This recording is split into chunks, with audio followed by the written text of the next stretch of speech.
In a quiet neighborhood on the outskirts of Tokyo, there lived a couple named Satoshi and Imi. They had been married for 8 years.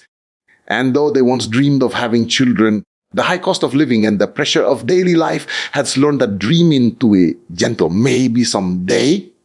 Satoshi worked as a train technician, long hours, steady hands, always on his feet. He wore the same navy blue work jacket every morning, carefully patched over the years by Imi. She worked part-time at a local bento shop, preparing lunchboxes with care, arranging rice and vegetables like little works of art.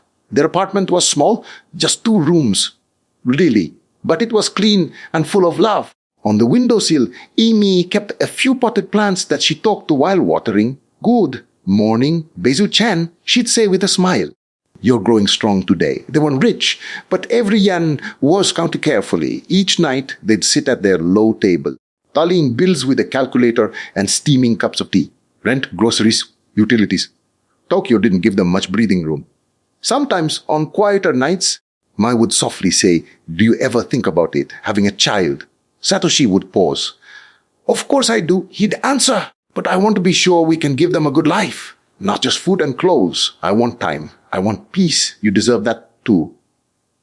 Imi would nod. There was no anger, no sadness, just a quiet understanding between two people trying their best. Still, they found small joys.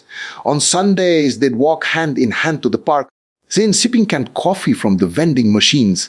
They'd sit on a bench and watch the children run around. Imi would smile as a little boy tumbled in the grass.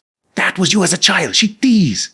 "Only I was much clumsier." Satoshi laughed. Their happiness didn't come from big things. It was in the tiny everyday moments: a warm bath after a long day, a perfect tamagoyaki, a laugh shared over old memories.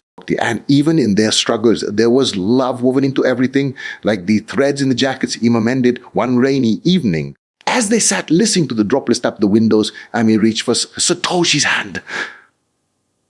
She said, "Maybe we don't have a child of our own yet, but we've built something beautiful, haven't we?" Satoshi squeezed her hand gently. "We have, and that's something to be grateful for." And so, under the gentle glow of their kitchen light, they continued on, 2 hearts quietly working, loving and dreaming, even in a world that sometimes made it hard.